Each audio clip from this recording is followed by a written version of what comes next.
ایک شخص فرانس کے ایئرپورٹ پر وضو کر رہا تھا۔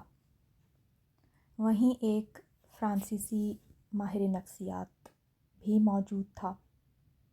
اس نے اس وضو کرنے والے آدمی سے پوچھا کہ آپ کا کس ملک سے تعلق ہے؟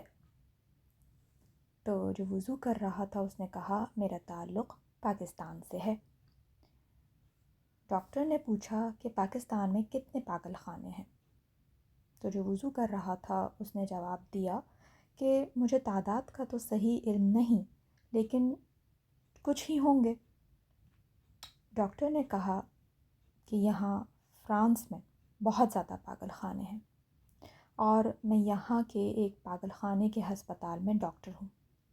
میری پوری عمر اس تحقیق میں گزری کہ لوگ پاگل کیوں ہوتے ہیں اور پاگل پن سے بچنے کے لیے کیا کیا احتیاطی تدابیر اختیار کرنا ضروری ہیں۔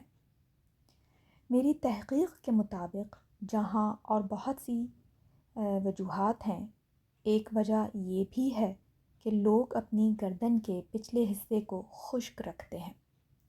کھچاؤ کی وجہ سے رگوں پر اس کا اثر ہوتا ہے۔ جو لوگ اس جگہ کو وقتاً فوقتاً نمی پہنچاتے رہتے ہیں وہ پاگل ہونے سے بچ جاتے ہیں۔ میں یہی چیز کافی دیر سے دیکھ رہا تھا کہ آپ نے اپنے ہاتھ، پاؤں، چہرہ دھونے کے ساتھ ساتھ گردن کے پیچھے حصے کو بھی گیلا کیا اور ہاتھ پھیرے، جس سے مجھے بہت حیرانی ہوئی کہ آپ کو یہ طریقہ کس نے بتایا؟ جو وضو کر رہا تھا اس نے کہا اس عمل کو جو میں کر رہا تھا اس کو وضو کہتے ہیں، اور جب ہم گردن کے پیچھے ہاتھ لے کر اپنے جاتے ہیں گیلے ہاتھ تو اس کو مسح کہتے ہیں، گردن کا مسح کرنا۔ اور ہم دن میں 5 وقت اللہ کے دربار میں حاضر ہوتے ہیں، اور اس دربار میں حاضری سے پہلے ہم اپنے آپ کو پاک صاف کر کے وضو کرتے ہیں، اور یہ عمل ہم دن میں 5 مرتبہ کرتے ہیں۔ اور یہ طریقہ ہمیں ہمارے نبی صلی اللہ علیہ وآلہ وسلم نے بتایا ہے، اسے سنت بھی کہتے ہیں۔ ڈاکٹر کہنے لگا کہ اسی لیے آپ کے ملک میں لوگ کم تعداد میں پاگل ہوتے ہیں۔ اللہ اکبر! ایک ڈاکٹر کی پوری زندگی کی تحقیق نبی صلی اللہ علیہ وآلہ وسلم کے بتائے ہوئے ایک چھوٹے سے عمل پر آ کر ختم ہو گئی۔ سبحان اللہ العظیم! حضور صلی اللہ علیہ وآلہ وسلم کی سنت پر عمل کے اثرات اللہ تعالیٰ دنیا میں ہی دکھاتے ہیں، اور اس کا مزہ اور اثر جیتے جی ہی محسوس ہوتا ہے۔ ان کی ایک سنت ہمیشہ باوضو رہنے کی بھی ہے۔ وضو کے ساتھ اور وضو کے بغیر کیے جانے والے کسی بھی کام میں کے درمیان فرق کو برکت کے اعتبار سے ہم خود محسوس کرتے ہیں۔ لوگ سمجھتے ہیں کہ وضو صرف نمازوں کی ادائیگی اور قرآن کریم کو چھونے اور اس کی تلاوت کے لیے ہے، جبکہ ایسا نہیں ہے۔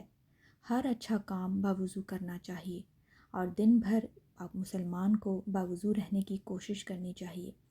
حضور صلی اللہ علیہ وآلہ وسلم نے ایک دن اپنے محبوب حضرت بلال حبشی رضی اللہ تعالیٰ عنہ سے پوچھا کہ اے بلال، یہ بتاؤ تو صحیح، آخر تم کیا عمل کرتے ہو کہ میں نے تم کو جنت میں اپنے سے آگے چلتے دیکھا؟ حضرت بلال رضی اللہ تعالیٰ عنہ نے جواب دیا کہ یا رسول اللہ صلی اللہ علیہ وآلہ وسلم، میں ہمیشہ باوضو رہتا ہوں اور ہر اذان کے بعد 2 رکعت ضرور پڑھتا ہوں۔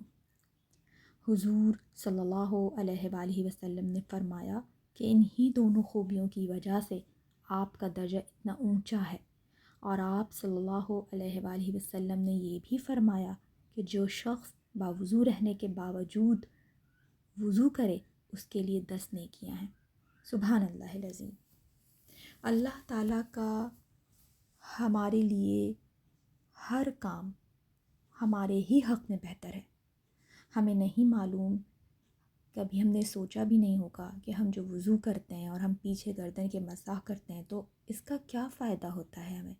دیکھیں، جب ہم اللہ تعالیٰ کی بارگاہ میں حاضر ہونے کے لیے جاتے ہیں، اپنے آپ کو پاک صاف کرتے ہیں اور وضو کرتے ہیں، اور ہم اپنی گردن کے پیچھے اپنے تر ہاتھوں کو لے کر جاتے ہیں تو وہ ہمارے لیے ہی فائدہ مند ہے۔ بے شک اللہ تعالیٰ کے ہر کام میں حکمت ہے، وہ بہترین جاننے والا ہے۔ اللہ تعالیٰ ہمیں اپنے جو بتائے ہوئے راستے ہیں اس پر چلنے کی توفیق عنایت فرمائے، اور ہماری تمام عبادات کو قبول و منظور فرما لے، ہمارے ظاہر باطن تمام گناہوں کو معاف کر دے، اور ہمارے ہر نیک عمل کو صدقہ جاریہ بنائے۔ ہاں، ہمیں اپنے ماں باپ کی خدمت کرنے والا بنائے، اور ہمیں ہمارے ماں باپ کے لیے صدقہ جاریہ بنا دے، اور ہماری اولاد کو ہمارے لیے صدقہ جاریہ بنا دے، اور ہمیں دین کی سیدھی سچی راہ پر چلنے والا بنا دے، اور اپنے پیارے نبی صلی اللہ علیہ وآلہ وسلم کی سنت پر عمل کرنے والا بنا دے۔ قیامت کے دن حضور پاک صلی اللہ علیہ وآلہ وسلم کے دست مبارک سے حوض کوثر پینا نصیب فرمانا، اور ہمارا نامہ اعمال ہمارے داہنے ہاتھ میں دینا، اور ہمیں داہنے ہاتھ والوں کی طرف ہی رکھنا، اور اپنے عرش کے سائے تلے جگہ عنایت فرمانا۔ آمین ثم آمین یا رب العالمین۔